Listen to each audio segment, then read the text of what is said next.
Estimados amigos, como saben, en el Comité Euroamericano de Derecho Digital, TEA Digital Law, tenemos hasta el momento 3 canales de conocimiento: Episteme y DOSA, con eventos puntuales; Deep Talk, con monográficos ad personam; y hoy estrenamos Momentum Iurus, con el que pretendemos, mediante impulsos académicos, ir acercándonos al éxito, partiendo de la realidad y con vistas en la mejora continua mediante la corrección y alternativas a problemas residuales o endémicos que sufre la profesión o los estudiantes. Y qué mejor que dedicar el primero de nuestros Momentum Iuris al tema que nos ocupará desde hoy, 15 de junio, hasta que terminen los testimonios de todos los países de Latinoamérica, en este gran evento del abogado litigante en América Latina. Durante los próximos 18 días laborables, un abogado o abogada litigante, en la mayoría de los casos un estudiante o una estudiante de último curso de Derecho o ingresado, y en algún caso alguna persona más, como una posible sorpresa, nos pondrá al día de su quehacer diario, su problemática y sus necesidades en su desempeño. Podemos preguntarnos si es lo mismo ser abogado en Colombia que en Ecuador o en Costa Rica.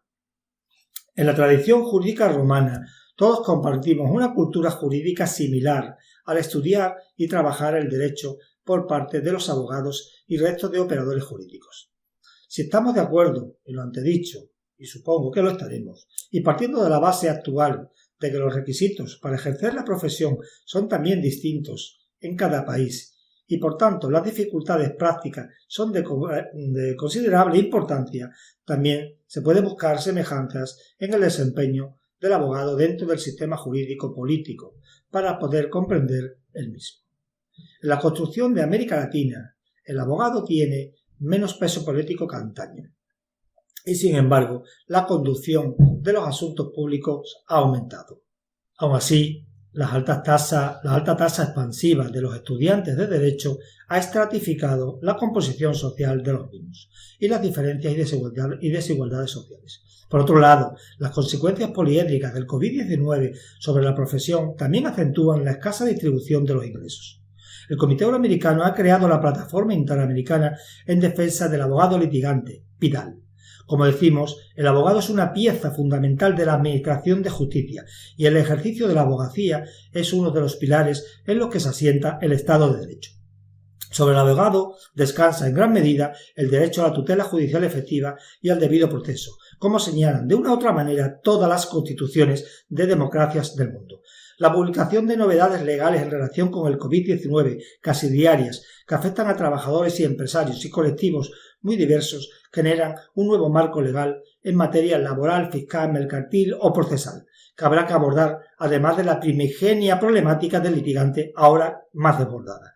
Es de todos conocidos que la problemática del abogado litigante tiene sus peculiaridades y es diferente a la de otros compañeros de la profesión, incluso a la de otros colectivos, y en base a lo expresado y como pieza angular del Estado de Derecho, los abogados tenemos inmensas responsabilidades, pero también tenemos derechos.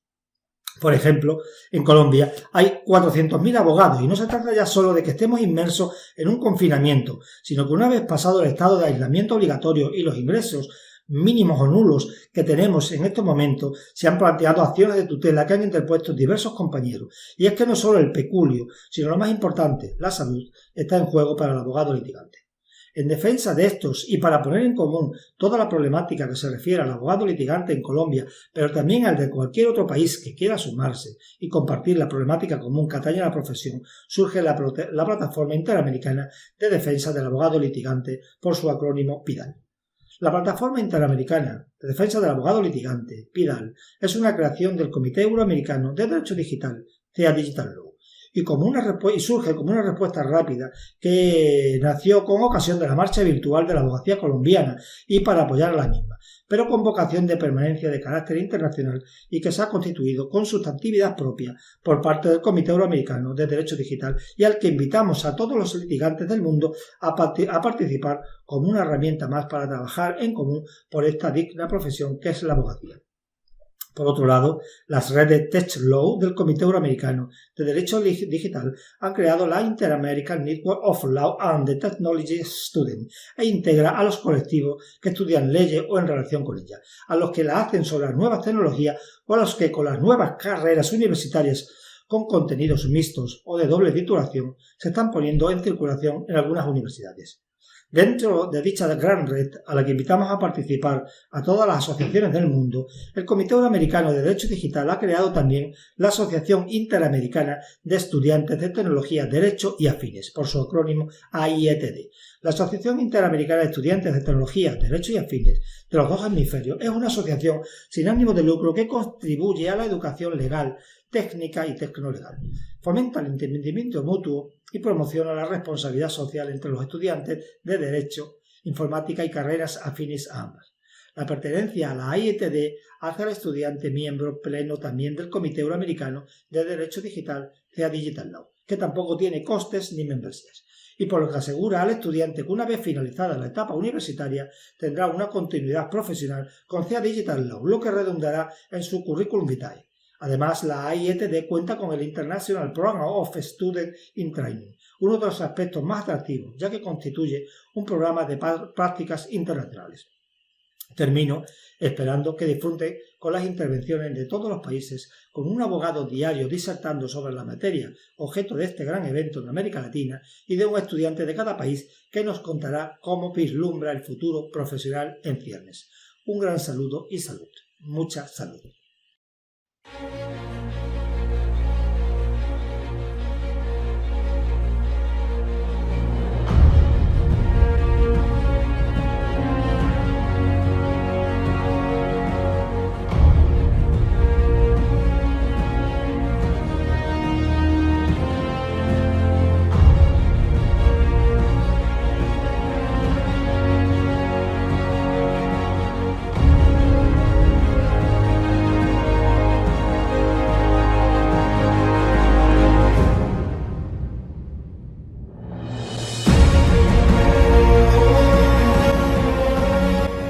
Breve resumen del currículum vitae del Dr. Fernando Blanco. Es abogado litigante con 29 años de experiencia. Es integrante del directorio del Colegio de Abogados de Uruguay. Entre sus especialidades y litigios se encuentra el derecho civil, laboral, familia, administrativo, penal y aduanero con decenas de asuntos en dichos órdenes. Su actividad principal se ha desarrollado principalmente en la ciudad metropolitana de Montevideo y aledaños. Breve resumen del currículum vitae de la señorita Pamela Brunengo. Se encuentra actualmente cursando sexto año de abogacía y quinto año de notariado en la Facultad de Derecho de la Universidad de la República de Uruguay. Es procuradora por la misma universidad. Ha asistido a diversos seminarios sobre derecho procesal penal, ejecuciones en materia civil y derecho de familia frente a la pandemia del COVID-19. Tiene experiencia como procuradora en estudio jurídico, de reconocido prestigio de la ciudad.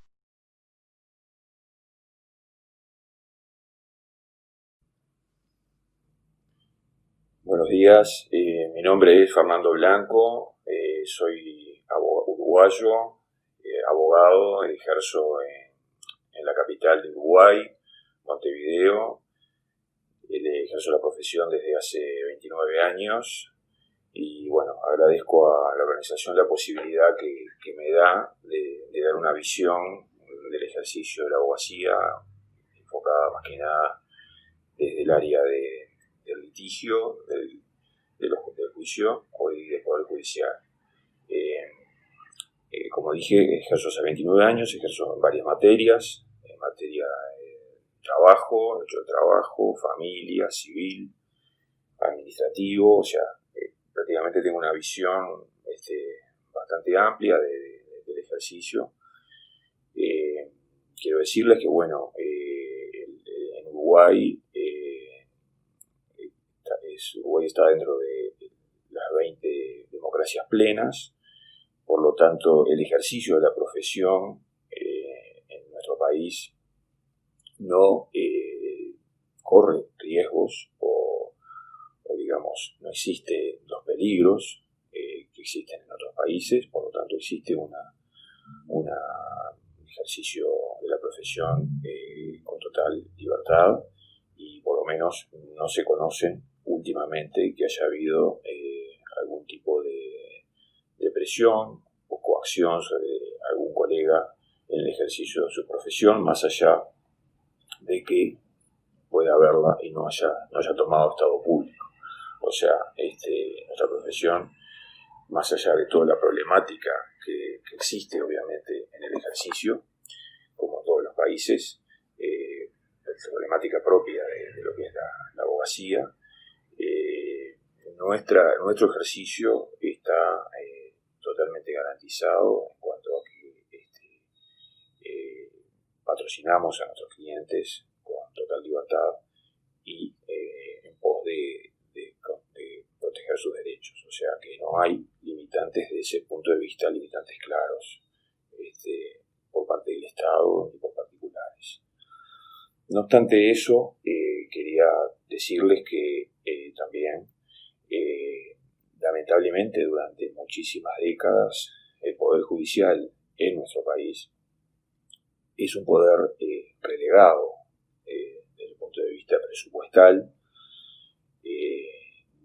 Digamos que no se lo atendió como merece.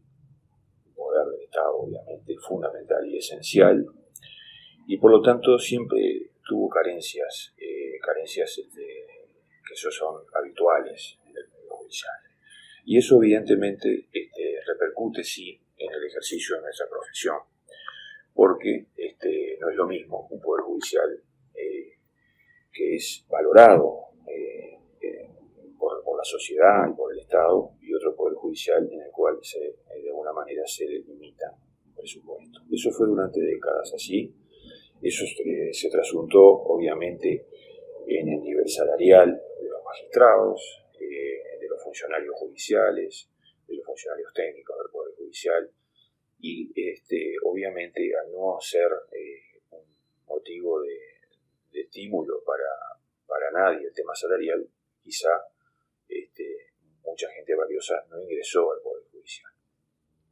Eso fue, entonces el tema es que cada vez que había que, discutir un aumento presupuestal en la ley de presupuesto, en la ley de rendiciones de cuentas, siempre había un conflicto desde el punto de vista sindical, que paralizaba meses, muchísimo tiempo, el Poder Judicial, los juzgados, y eso repercutía obviamente en el ejercicio de la profesión y en los derechos de los justiciables. Hubo una mejora en el año 2005 en adelante, hasta el 2010, ahí sí hubo una mejora evidente en el presupuesto.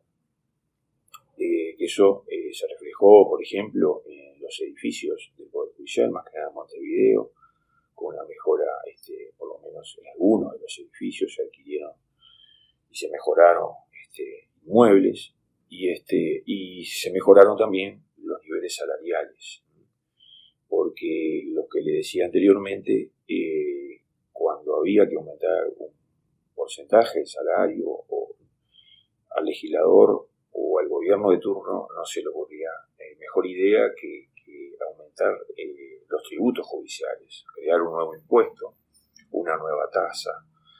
Eso generaba un costo, un aumento del costo del acceso a la justicia, que evidentemente no es lo adecuado.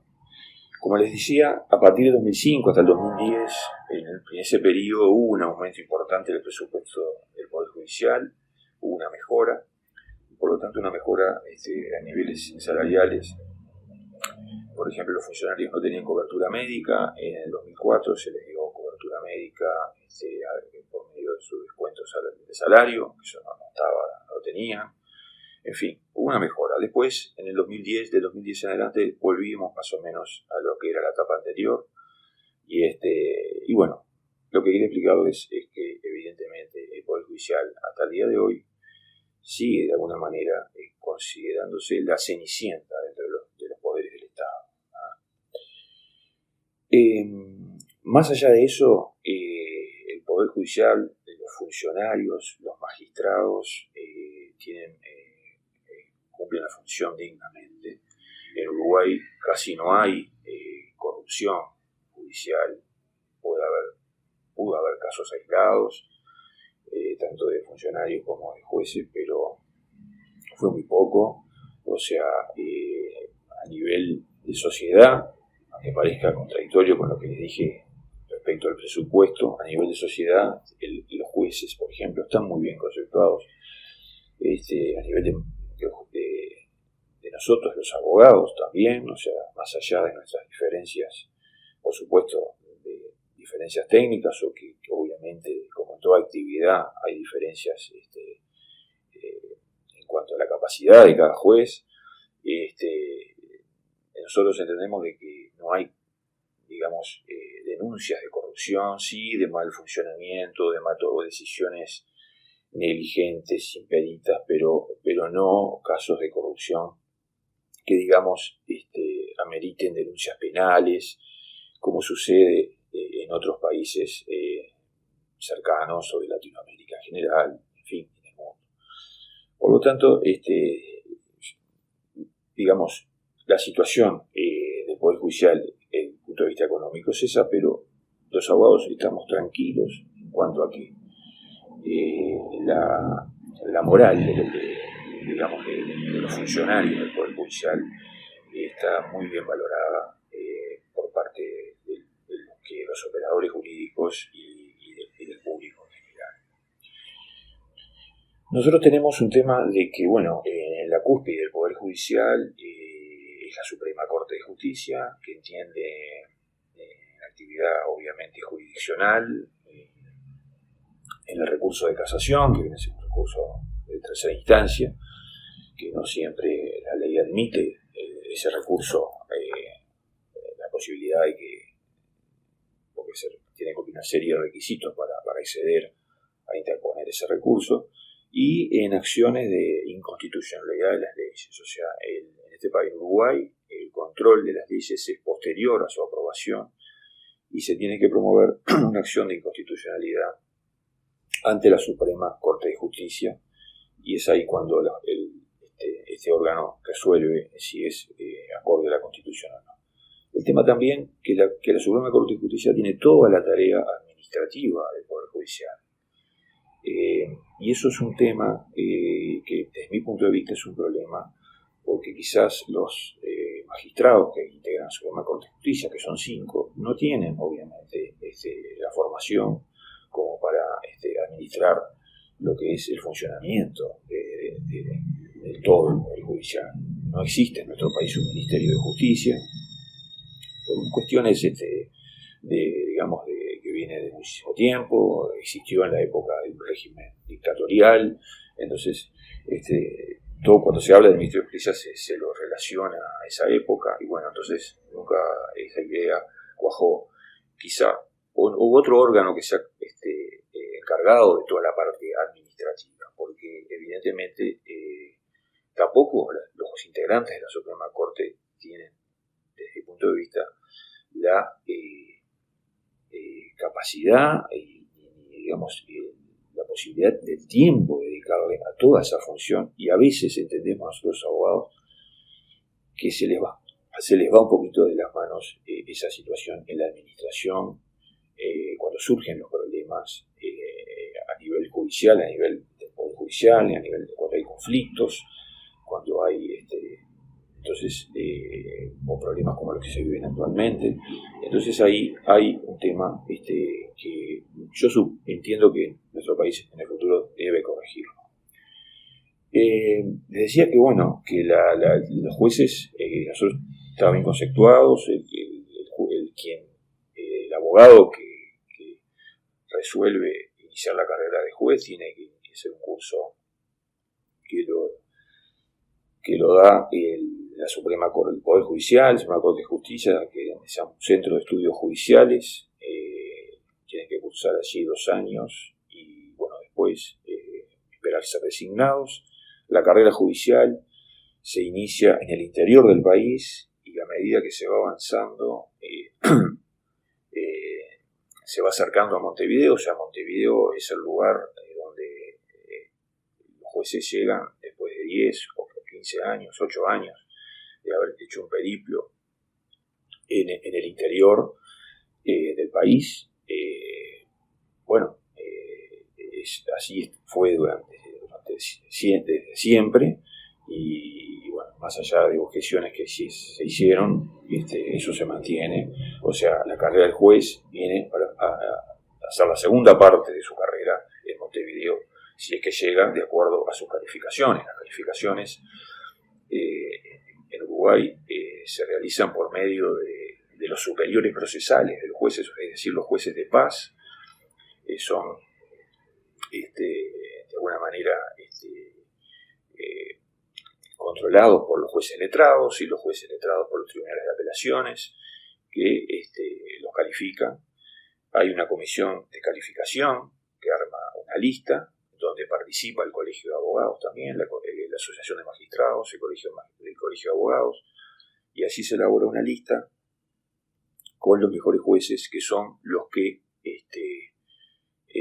ascenderán, van a ir ascendiendo a los diversos cargos que quedan vacantes.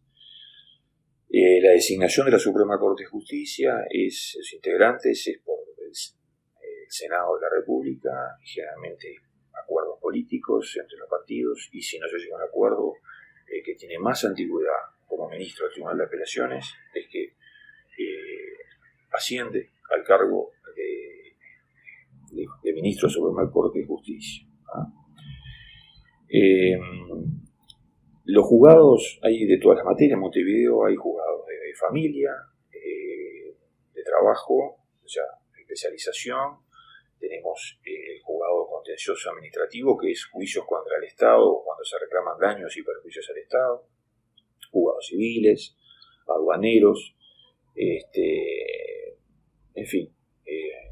Y los juzgados especializados de familia, que fue una creación ya que tiene más de 15 años, cuando se dictó la primera ley de violencia doméstica del año 2004, que se crearon los juzgados especializados de familia para que entienden en toda la temática de violencia doméstica. Ya hay 10 juzgados especializados de familia, conocidos vulgarmente como de violencia doméstica, lo cual habla de la problemática que se vive en ese tema. Hay 10 turnos. Se comenzó con 4 y ahora ya hay 10. Lo que evidentemente eso demuestra la realidad de la violencia que existe en las familias. Bueno, eso desde el punto de vista del Poder Judicial. Nosotros como abogados, evidentemente como abogados que tenemos que ir permanentemente a los juzgados, lógicamente que nos enfrentamos a veces a carencias técnicas del Poder Judicial. En las audiencias a veces la computadora o el ordenador no es el más moderno, o los monitores para controlar el interrogatorio del testigo también tiene muchos años. O sea, vemos, eso estamos acostumbrados lamentablemente a veces los edificios. Como dije, hubieron mejoras, más que nada en Montevideo, también en el interior, sobre la parte edilicia, pero hay edificios que funcionan, juzgados importantes, y que son totalmente inapropiados para recibir muchas personas o testigos que están esperando para que los llamen para ingresar a una audiencia, en fin. Y también sufrimos todo lo que se debe ser común, toda la burocratización que existe en cuanto al funcionamiento de los juzgados, la lentitud en la confección de oficios, exhortos, estudio de títulos, todo eso que enlentece el proceso. No obstante, hubieron modificaciones importantes en los procesos. Desde la reforma del año que se entró en vigencia, en el año 90, del Código General del Proceso, que estableció el sistema de audiencias para los juzgados civiles, se han venido haciendo reformas que han acelerado los procesos judiciales, han acortado los plazos.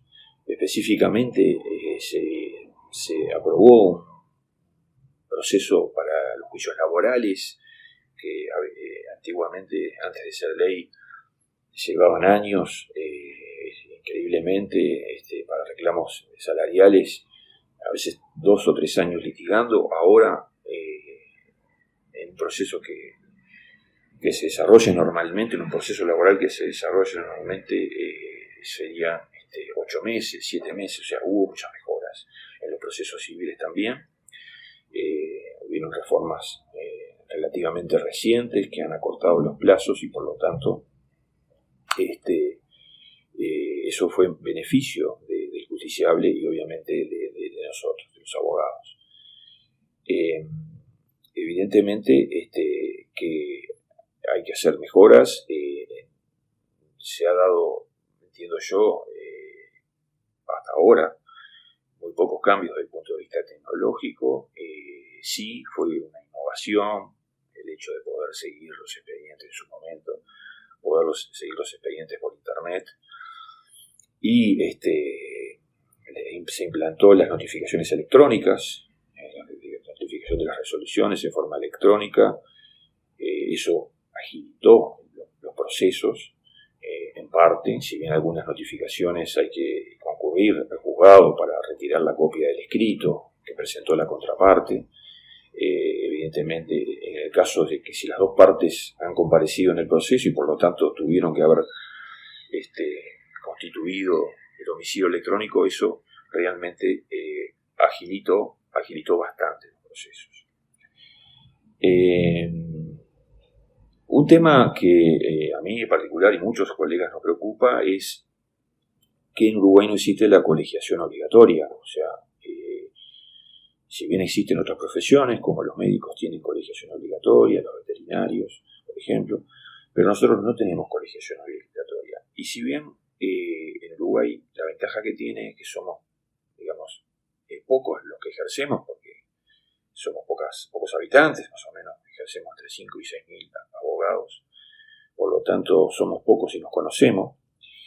La colegiación obligatoria sería importante para el control ético en el ejercicio de la profesión, que actualmente, si bien obviamente está el Colegio de Abogados, que tiene un tribunal de honor, obviamente no es obligatorio que un colega se someta a ese tribunal de honor, porque al no existir esa colegiación no tiene esa obligación. Por lo tanto, el control del ejercicio de la ética, que es muy importante en esta profesión, ahí estamos fallando. La Suprema Corte interviene cuando hay un delito, ahí sí inhabilita el ejercicio de la profesión, pero no que eso es lo que tenemos que hacer los pares, ¿no? Los abogados, es el control del ejercicio ético.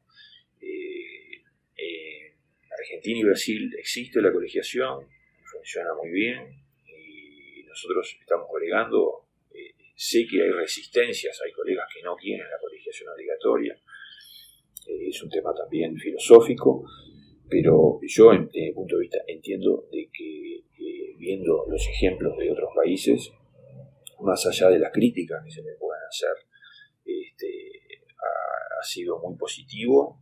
Y los dos ejemplos que le puse, Brasil y Argentina, que hace décadas que tienen la colegiación, son ejemplos a seguir. En otro orden, más allá de que no existe esa colegiación, debemos decir de que nosotros, la mayoría de los uruguayos, de los abogados uruguayos, hasta la década del 90, todos los uruguayos, los abogados, egresábamos de la Universidad de la República. No existía otra universidad que impartiera la carrera de Derecho. Se empezaron a egresar, sí, de otras universidades en el año 90, por lo tanto, los primeros egresados, en el 90 y pico, de universidades privadas. Y, de todas formas, ya hay varias universidades privadas que piden el título de abogado. abogado. De todas formas, la gran mayoría de los colegas egresan, o los abogados, egresamos de la Universidad de la República, que es la universidad más antigua y tradicional de Uruguay, donde prácticamente allí se estudian todas las carreras.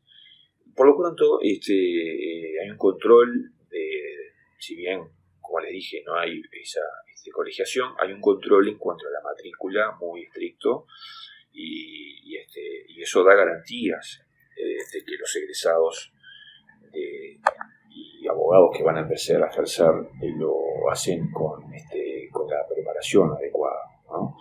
Hay un control bastante, no hay lo que se llama en otros países latinoamericanos universidades de garage.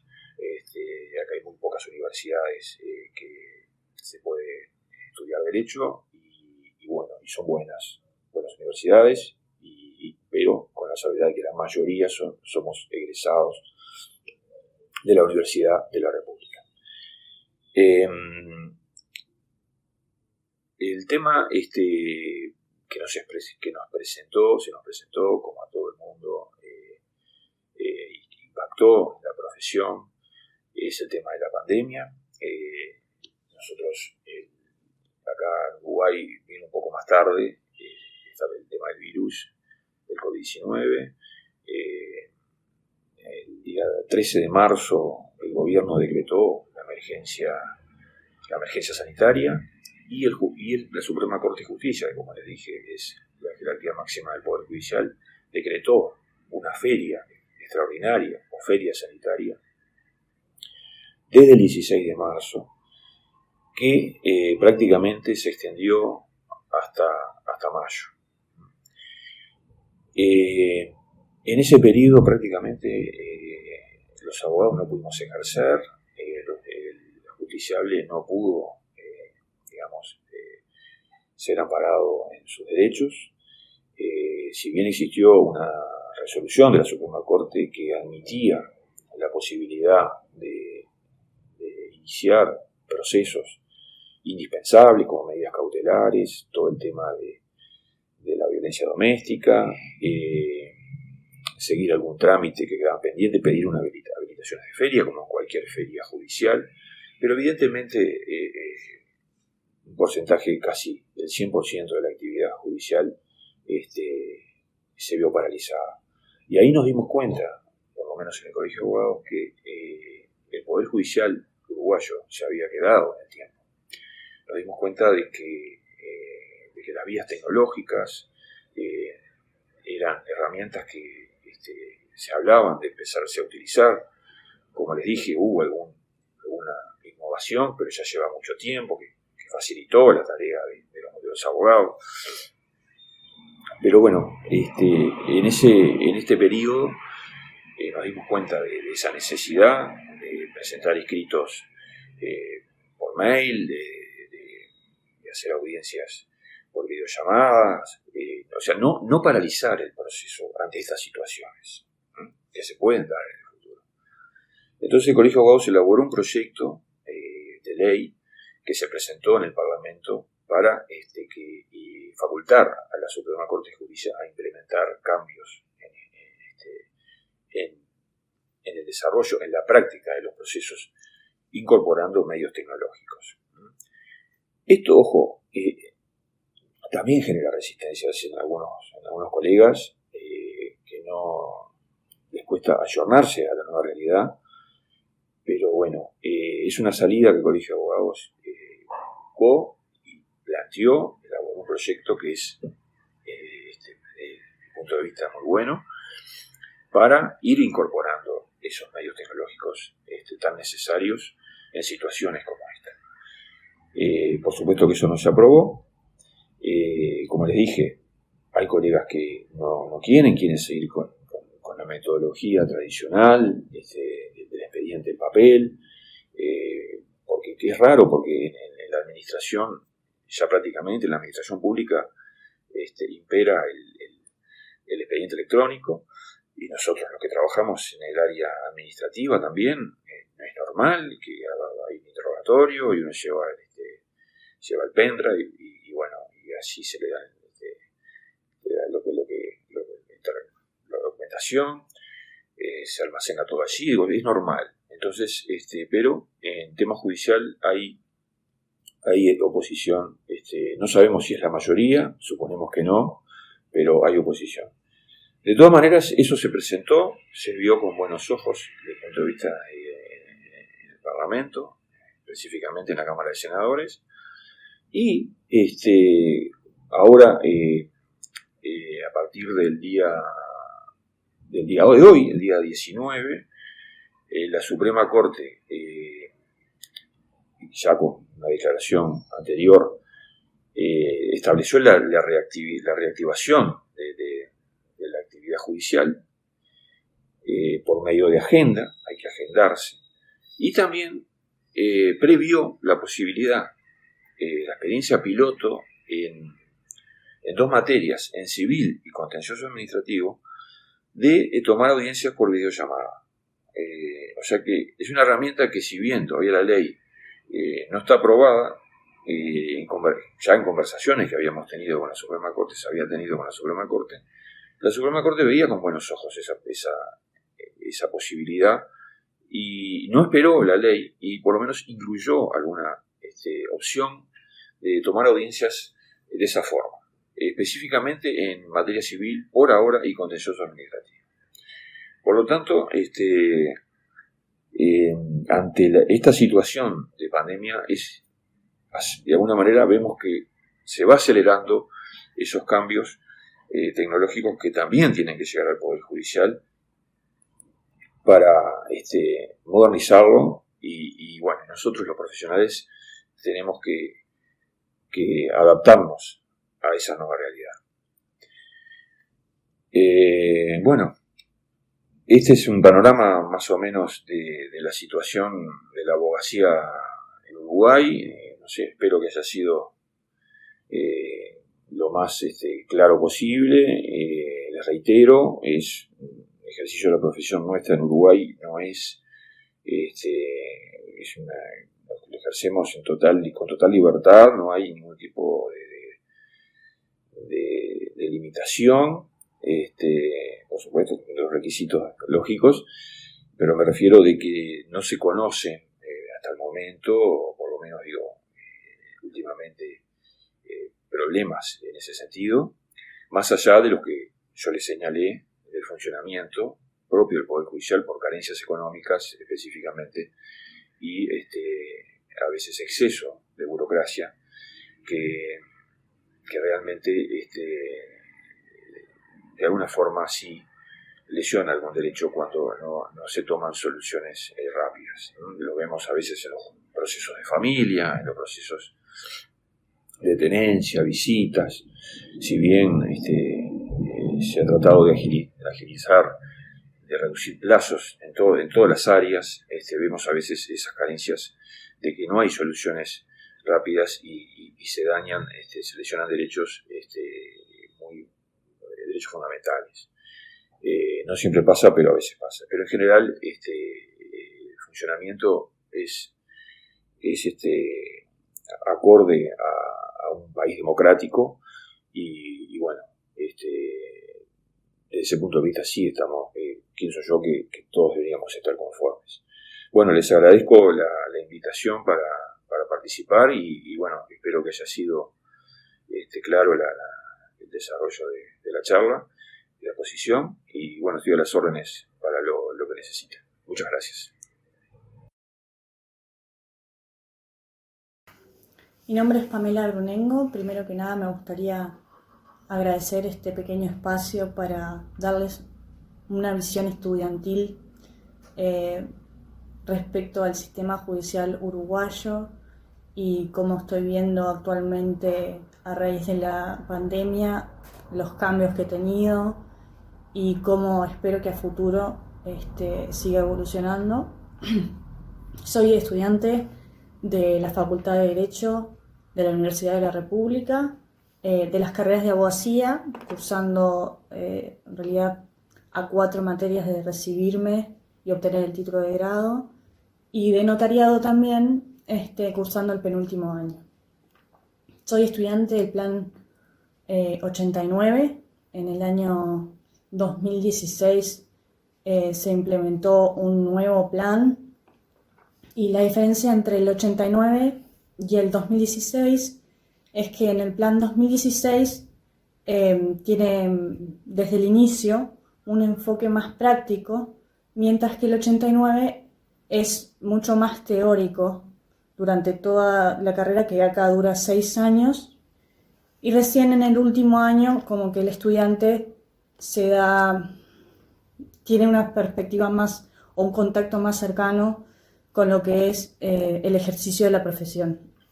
Este problema del plan 89, que era muy claro, se vio, y a raíz de eso, en el año 2016 se cambió el sistema de cómo se dictan las materias, para tratar de que los nuevos estudiantes tengan un enfoque más práctico desde los primeros años. En mi caso, en el plan 89, en el último año tenemos una materia que se llama consultorio jurídico, que tiene una doble finalidad. Por un lado, permitirle a los alumnos que conozcan todo este mundo de la profesión, los juzgados, cómo funciona la redacción de los escritos, la presentación de los escritos, cómo se manejan en las audiencias, y llevar adelante todo lo que tiene que ver con la procuración, ¿no? Siempre he asistido de nuestros profesores, que son los que firman los escritos y nos acompañan a las audiencias.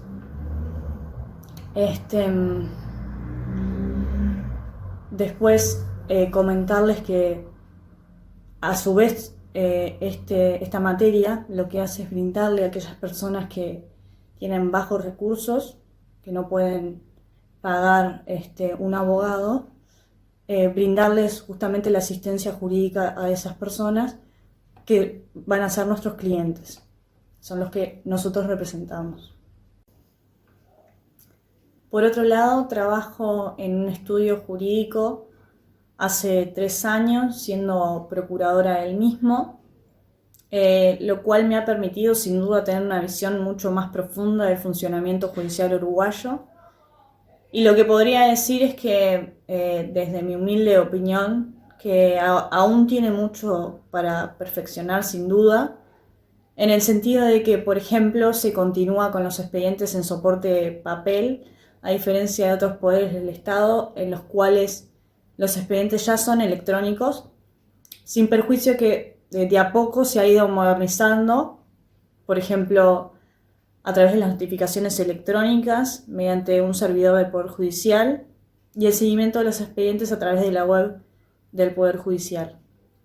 Hace poco también se implementó una nueva herramienta que se llama Ventanilla Única, a través de la cual se intenta permitirle a los operadores jurídicos acceder a los expedientes para evitar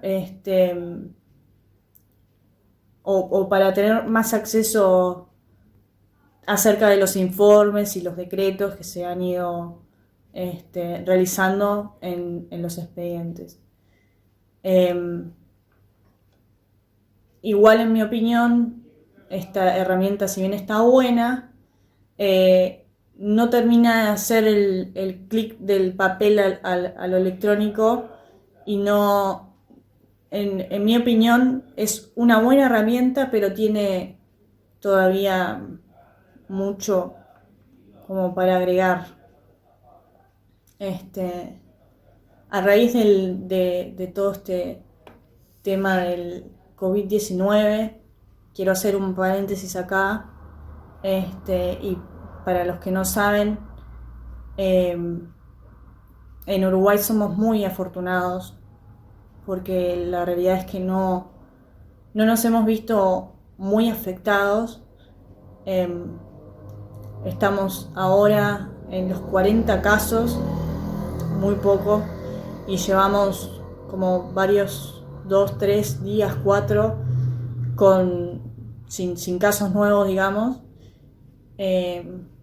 Como que diríamos que ya estamos como saliendo, mientras que a pasitos nomás tenemos a Argentina y a Brasil, que les está golpeando muy duro. Con lo cual, comentarles que ya, si bien a raíz de la pandemia, el Poder Judicial entró en un régimen de feria sanitaria con muy poca actividad durante 2 meses, se implementó un protocolo de actuación que ha comenzado a funcionar el mes pasado, en el cual para la presentación de escritos, retiro de documentación y otro tipo de actividades presenciales en los juzgados, los usuarios deben agendarse previamente a través de la web judicial, una agenda web judicial, perdón. A su vez, también en algunos juzgados se ha comenzado a implementar el sistema de audiencias por videoconferencias, con lo cual se está yendo a una modernización, sin duda forzada por todo el tema que estamos atravesando, pero en mi opinión necesaria, del Poder Judicial. Más allá de las consecuencias negativas que ha tenido la pandemia, desde mi punto de vista, se puede ver como una oportunidad para la implementación de nuevas herramientas que pongan al Poder Judicial y a todos los usuarios en una posición actualizada, acorde a la sociedad y a la realidad que estamos viviendo. Una sociedad de conocimiento como la que vivimos. Bueno, espero haber sido clara en cuanto a la visión como estudiante y como también operadora jurídica, en cuanto a cómo funciona, cómo es la enseñanza acá en Uruguay, la profesión en sí y cómo ha sido la situación luego del COVID-19. Bueno, espero que todos estén bien y saludos.